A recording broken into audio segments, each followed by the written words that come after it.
I write this as a reminder, a confession even, a way to put into words the things I've seen and heard, things no one would believe. I've spent years convincing myself that it all happened to someone else. But that's not the truth. This story starts in a quiet town, a place that shouldn't exist on any map.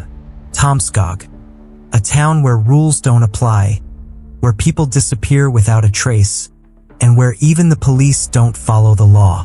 I came here to do a job, but what I found was something else entirely. If you're ready for a tale of horror, mystery, and things that defy explanation, keep watching. And don't forget to hit like if you're drawn into the story, subscribe so you don't miss the next part, and share with someone who loves a true mystery.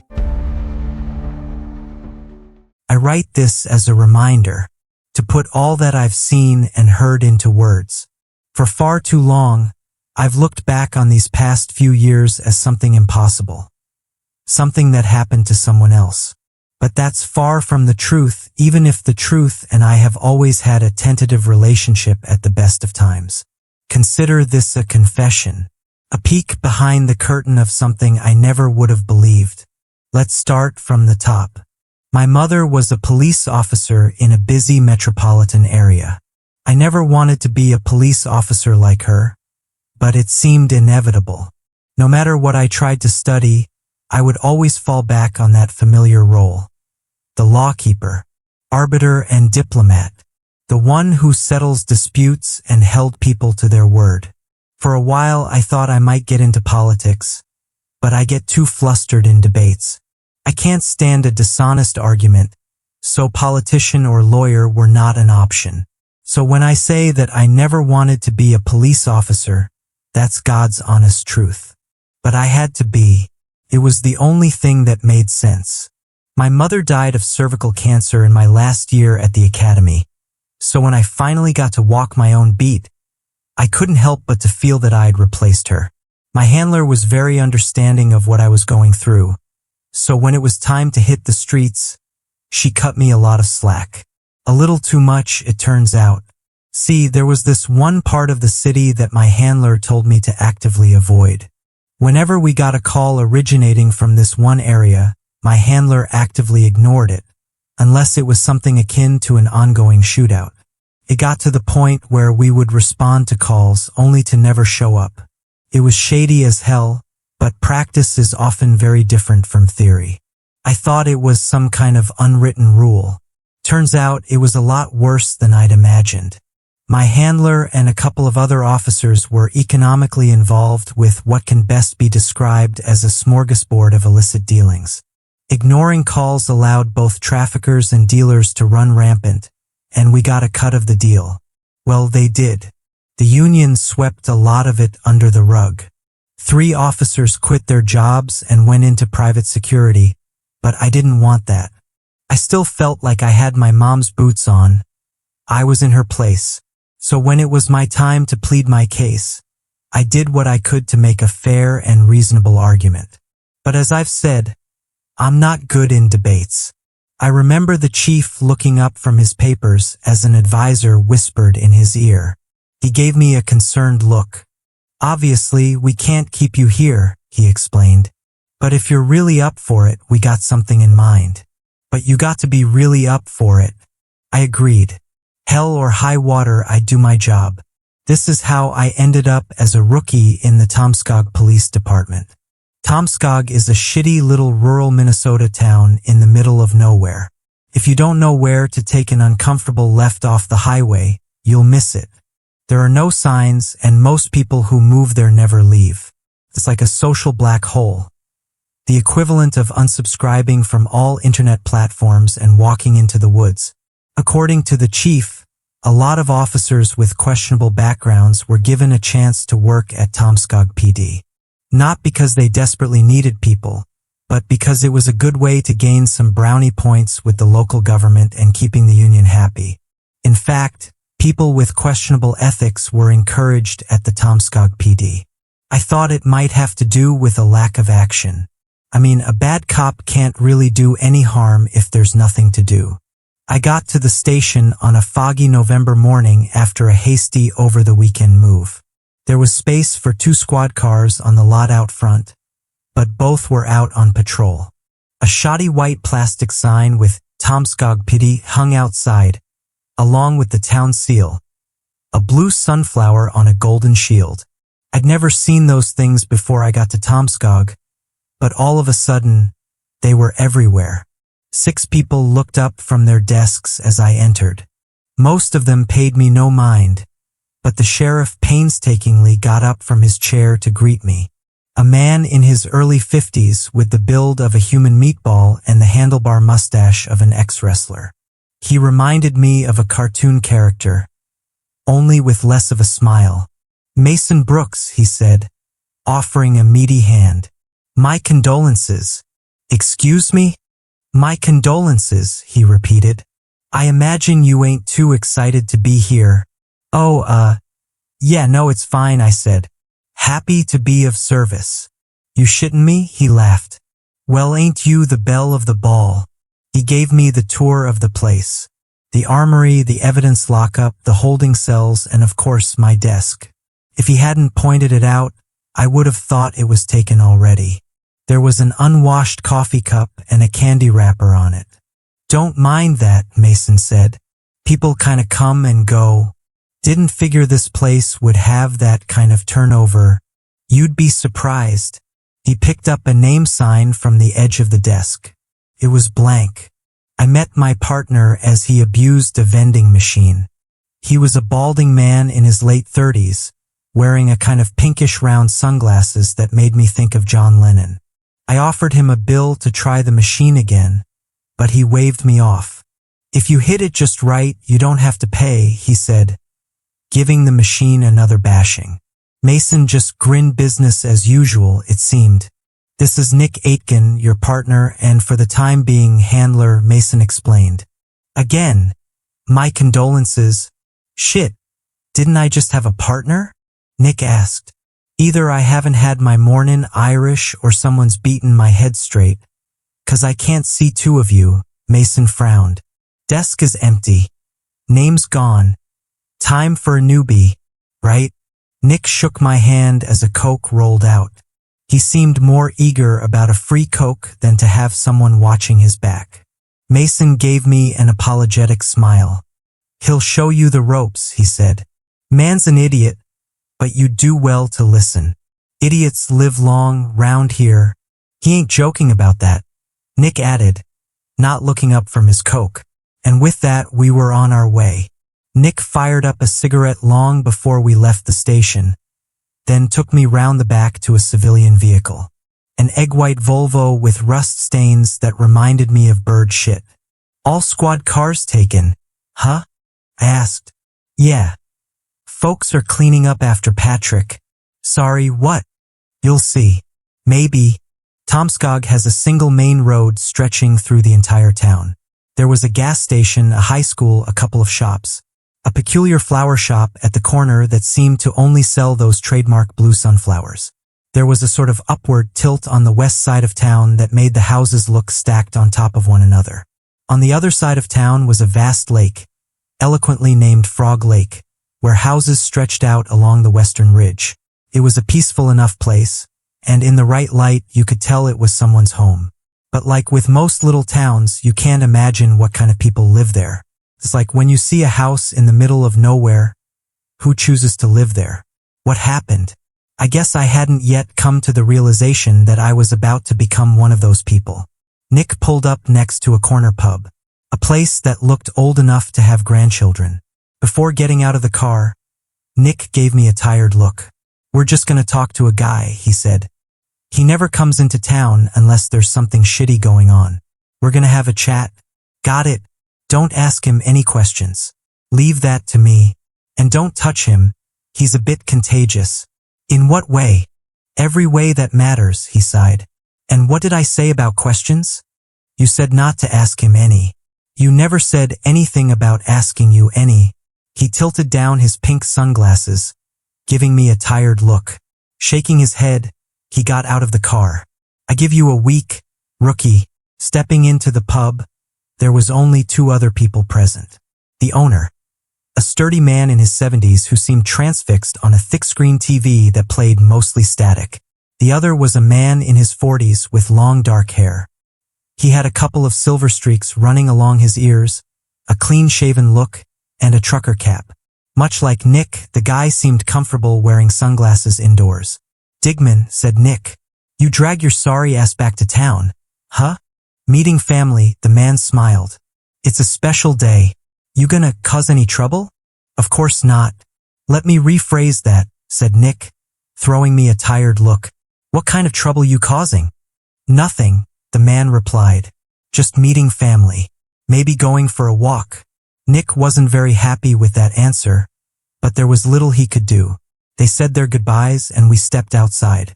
The moment we got out, Nick fired up another cigarette and called it in. "Digman's up to some shit," he spoke into the radio. "Keep a tail on him." Mason's voice came through. They didn't seem to bother with codes or formalities. "Nick, you're a snake. You're all tail. You stick to him." "Come on," Nick groaned. "The newbie can do it. Do we need to have a discussion about the division of labor?" Nick took his hands off the radio and looked up at the sky with a sigh. "No, sir. That was our first assignment. Spying on a civilian for no obvious reason. We saw how he met a shady-looking young man in his 20s, and the 2 of them spent a lot of time talking, eating nachos and catching up. Meanwhile, I was trying to pass the time by getting to know Nick and the town a little better." "Tell me something," I said. "What makes being a cop here different from everywhere else?" Nick adjusted his sunglasses. "We don't sign reports," he said matter-of-factly. "What do you mean?" "I mean what I said, rookie. We don't sign reports." "Of course you do. Everyone does." "Well, we don't." He looked back at Digman through the window, deeming him not to be an active threat. "I mean, yeah, we got paperwork, but we don't really do it," he clarified. "Say you find a dead guy in an alley with his throat slit. What did you do?" That's a crime scene. You gotta dash." Nick horked up an air. Sound like the wrong answer at a game show. "You say it's an accident, you file it, and that's that. That's what you do." "Hell no." "Hell yes you do. And you know why?"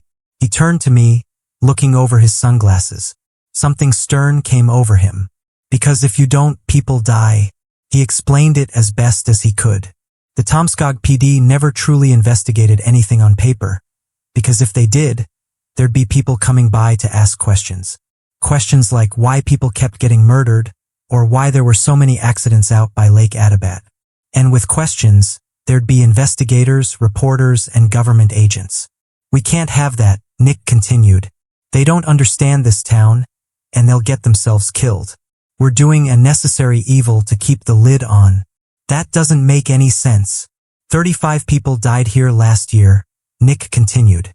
"In a town of 7,500-something people, you know where that puts us? That's the highest murder rate in the country by a mile.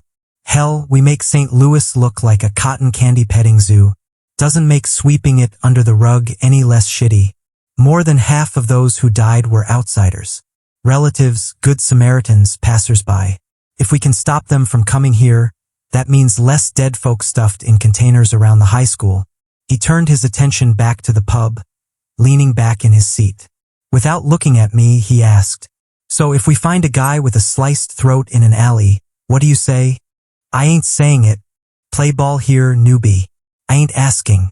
I'm telling." I swallowed my pride. The sheriff had asked me to listen to this man, and I wasn't about to mess up on my first day. I didn't like where this was going, and I wasn't buying that whole shtick, but I wasn't gonna make any enemies. Not today. "Sounds like an accident," I said, rolling my eyes. "Awful stuff. A goddamn tragedy." Over the next few days, Nick and I tailed this Digman fellow, but there wasn't much to see. He kept to himself most of the time. Instead, we ended up going around town, responding to various requests and reports. Mostly domestic stuff, but a few odd cases popped up here and there. For example, every squad car had a BB gun for shooting frogs. We spent a good couple of hours on that. When asking about it, Nick just told me we did it to keep folks from catching the nastiest headache of their lives. He did not elaborate. There were other cases as well. We had to get a woman who'd eaten a bucket of dirt to a hospital. We had to take down fake stop signs that someone had put up by the road leading out of town. Once a week we had to go to the closed-down Tomskog Public Library and burn a copy of the Diary of Emmett Rask, who seemed to come back on its own. It was clear that this town was nothing like I'd imagined. This wasn't your average small-town kind of living. This was survival in a place where basic rules of life seemingly came and went. Much like the many rookies of Tomskog PD. Over the weeks to come, I was having trouble adapting to life in Tomskog. We were filling out half-assed reports that sometimes outright lied, and no one seemed bothered by it. I started to feel a sort of resignation. My colleagues took notice, but there wasn't much they could do. Nick was actually pretty sweet about it. He tried to show me around town and introduce me to the various folks who lived there. It was clear that he was making an effort in his own casual way. I got myself a small house at the far end of town, just off the main road. The prices were ridiculous. I could afford a 2-story 5-room house as a single woman with a police officer's salary. Despite that, I settled for something a bit smaller. I figured the prices were just going to drop further, so any buy was a loss, but with the numbers we were talking about, it didn't really matter. Still, getting settled in Tomskog was just odd. That's the best word for it. I barely considered myself a police officer anymore. I felt like a street sweeper. I wasn't serving or protecting. I was systematically ignoring problems for money. And not only that, but I was expected to do so. The turning point came on New Year's Eve. There were 4 of us staffing the phones, but most of us had mentally checked out hours ago. I was playing games on my work computer and the other 3 were having a dart contest in the break room. Nick was about 4 beers in. I almost missed the phone ringing. We had one line for rerouted calls from emergency services and a direct line. I'd never seen the direct line ring before. I answered it. "Hi there," a woman on the other end said. "This is Miss Babin. I'm going to have to ask you to send a few officers." "What is this concerning, ma'am?" "I'm not entirely sure," she continued, "but I think something is affecting the residents." "Something?" I asked. "Like an animal?" "You better put Nick on the line, dear." I called Nick over. He had a short conversation with the person on the other end, then slapped his own face with an open hand. "Shit," he whistled, and the others perked up. He cleared his throat and put his hands on his hips. "We got a situation at the Babin building. We're heading out." There was no discussion. Whatever it was big enough to make Nick put on a serious face. I don't think I'd seen him really do that until that point. I drove. It was the first time we turned the sirens on. Nick was checking his handgun over and over. "This is Digman," he groaned. "I dunno how or why, but it's gotta be. Man's a menace." "You two got history?" "Everyone's got history with Digman." "Bad history." I took a right, following the northernmost road to the outskirts of town, past the gas station. There was an apartment building with several cars parked outside. The moment I stopped the car, Nick was out the door. The others weren't far behind. I ran to catch up with him, and as he opened the front door, he called back to me. "Oh, and don't talk to Roy. He's a freak." The moment I stepped inside, I could taste some kind of chemical in the air. Ammonia, maybe a bit of chlorine. Nick didn't seem too bothered by the smell, but I could tell he was worried. He turned to me as we got to the stairs. "You want to protect and serve, right?" "Yeah," I said, blinking at the question. "Of course." "Then get to the top floor and start moving people. This place is contaminated." "With what?" "No idea. I'm gonna check it out." While Nick went to speak with the landlord, me and the other 2 officers went up the stairs. The others stopped short of my floor, but I kept going. The smell was getting stronger, and I could feel it settling in the back of my throat. Some sort of chemical spill. This thing was gonna stick to their furniture, no doubt about it. I knocked on the door of the top floor. Someone rushed to open it. I figured they'd been waiting to get the all clear to leave, so I relaxed a little. But as the door flung open, I didn't face a thankful citizen. It was a woman in her early 60s. Her pupils so widened that they looked black. I'd seen plenty of people on drugs before, but this was a whole other level. She stared at me with this huge grin, and as she did, I saw one of her teeth fall out of her open mouth, clattered against her homemade welcome mat. Before I could introduce myself, she attacked me. She had this blue tint on her hands, like she'd accidentally washed them in some kind of ink. That's where the smell was coming from. It had the same powerful chemical stench to it that the rest of the building was bathing in. Those hands dove for my face, as if she wanted to pinch my cheeks. "Little wheat," she laughed. "You came to the harvest." She was surprisingly strong, but she had no technique. My heart skipped a beat as I got a meaty slap across the chest, and she tugged at my radio, but I managed to wrestle her to the ground. I put her in a hold that would make a grown man cry, but she laughed like a shrieking maniac. As I handcuffed her, I could see other doors around the floor open. There were 3 men in their 20s, still wearing party hats from their New Year's celebration. One with the blue stuff coming out of his ears, another from his mouth. The third looked like he was crying it. Another door with what looked like a married couple and a young girl. Yet another door with an older man, wandering out in nothing but his stained underwear. All of them with those blackened pupils and unearthly smiles. Some of them getting an occasional twitch, like their nerves were settling in cold water. "Little wheat," one chuckled. "She comes willingly. We are blessed. We are so blessed." And still, the old woman under my knee laughed herself hoarse. I was outnumbered. They sprang to action, rushing me, almost tripping over one another. I dove into the old woman's apartment, kicking the door closed with the heel of my boot. I hurried up to lock it, and as they piled up against the door, I tripped backwards, knocking over a vase. The attackers were throwing themselves at the door with wild abandon. Yes, she plays," someone laughed. Come see the harvest. Little wheat." I was cornered on the top floor. I touched my radio, but I couldn't get a message through. Everyone was talking all at once. I wasn't the only one panicking. This wasn't just happening on my floor. I had my taser and my firearm. I was trying to make sense of it in my head.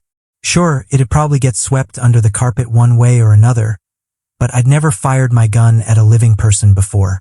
Was my first time going to be firing openly at 7 civilians, one of which was a child? Was I even capable of that? But as the door buckled and the door frame creaked, I was going to have to make a tough decision. Would I fight to live another day or accept whatever may come? What kind of protect and serve would I represent? Another slam at the door. I needed time. I needed something, anything. So I ran into the bathroom. I backed into it, locking it the moment the front door came down. The lights were off, and all I heard was this light drizzle, like someone had left the shower on. I turned the lights back on. My eyes stung. The smell was so pungent that it burned my nose, forcing me to sneeze. As my eyes adjusted, I realized I wasn't alone. There was an old man on the floor. It looked like he'd slipped and slammed his shoulder against the side of the toilet. He couldn't get up. He was almost entirely covered in that blue sludge, and I realized it was still running from the shower and the tap. He was looking at me, his eyes wide and black, his face half smiling at me, partially paralyzed. "It'll eat," he lisped. "It'll eat." Banging on the bathroom door. Laughter. Anywhere else, that'd just be what New Year's Eve was supposed to sound like. But to me, it was a promise. There was no doubt in my mind that these people would do something horrible to me if they got the chance. I had my hand on my service weapon, trying to figure out what to do. I've never been great with debates, not even in my own head. I kept going back and forth. I could do a warning shot first, then I'd go for kill shots as soon as that door budged. Or should I go for the leg? Should I do something about the old man? Was he a threat? Did I have enough bullets? "I am armed and ready to defend myself," I called out. No response. Just more laughter and nonsensical gibberish. My hand was shaking. I was more scared than I'd realized. "I will fire," I yelled. "I am warning you. I will shoot to kill." Nothing. If anything, it just made them cheer even more. Louder. Eager. "Little wheat. Little wheat. Little wheat. Come to the harvest." The radio came through. "Nick, what's happening up there?" "They're breaking in the door," I yelled back. "I need backup." "Hide," he screamed back.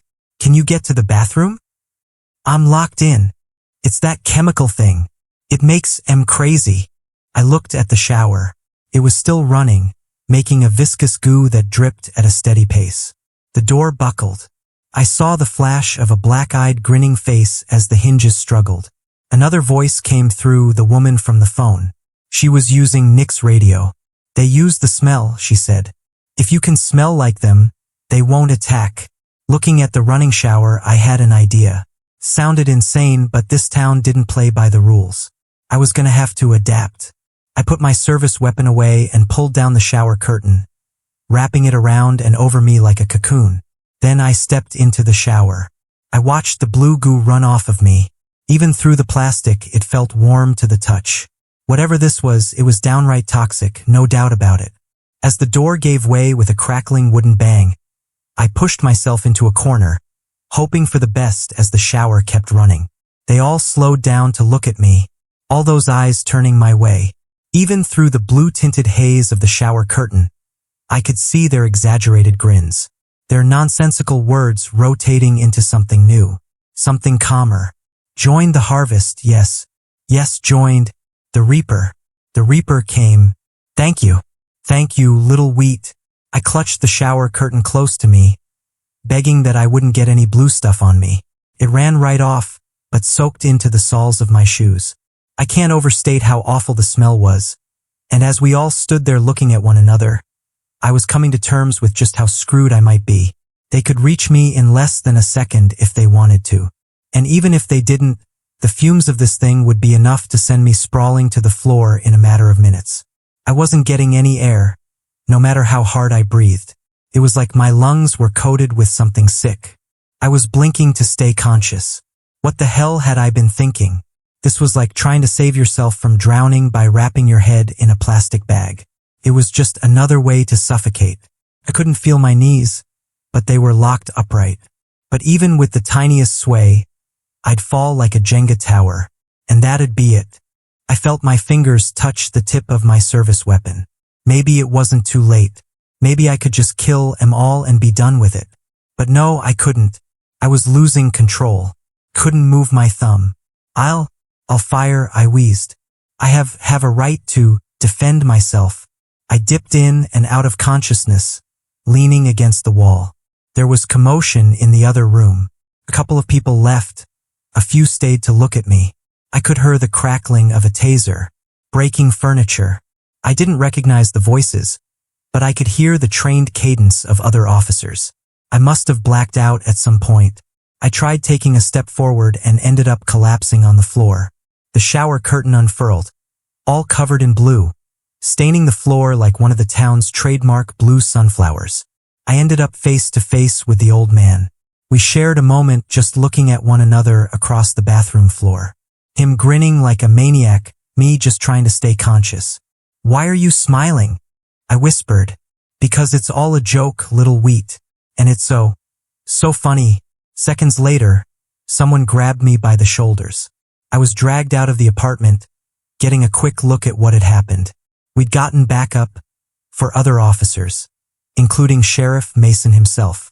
The attackers had been tossed, zip-tied, and handcuffed. They just pushed the kid into a wardrobe and barred the door. As my vision cleared, I watched Nick taking off my boots. "It hasn't soaked through," he sighed. "You'll be okay." "Sorry, I didn't help." "You kiddin'?" He scoffed. "No casualties. A couple broken bones and a few bruises. Yeah.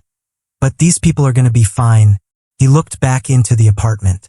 They were still writhing around, moaning about harvests and wheat. Nick shrugged, looking back at me. "I mean, kind of fine. In the hours to come, the remaining people were evacuated.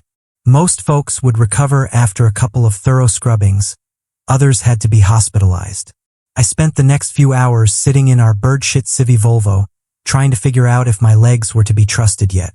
I could still taste the ammonia. I was going to need 100 showers. I caught a conversation between Nick and Mason. The sheriff was furious as to how they hadn't prepared for this. Nick recounted every call we'd checked out over the past few weeks, and nothing stood out. That is, until he got to John Digman. He said he had family in town, Nick explained. They were going to catch up. "Going for a walk," I smiled. "Doesn't sound too bad." Mason turned to me slowly, then back to Nick. Go for a walk? Mason frowned. He said that? John Digman said he was going for a walk? Not specifically that he was, but... Yeah, said Nick. So what? And you're telling me this now? Mason looked like he was about to beat Nick with his own shoe.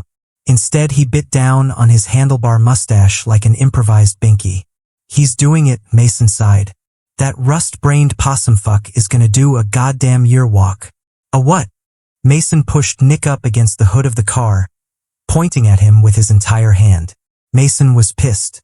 More pissed than I'd ever seen him. A year walk.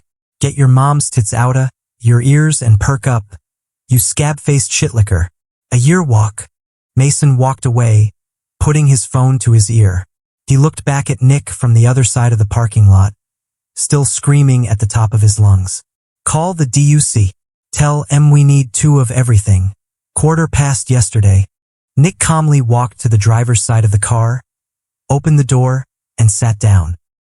He took off his pink-shaded sunglasses and buried his face in his arms, leaning against the steering wheel. For a moment we just sat there, breathing together, as if there was a chance this would all blow over any second, if we could just hold on a little longer. Nick leaned back, keeping his eyes closed. I felt like I had to say something. I take it that calling the DUC is bad. Yeah, he nodded. It's bad. How bad are we talking? He looked at me with a kind of earnest sympathy that I'd never seen in him before. This was taking a toll. A real toll. This wasn't silly glasses Nick. This was I got bad news Nick.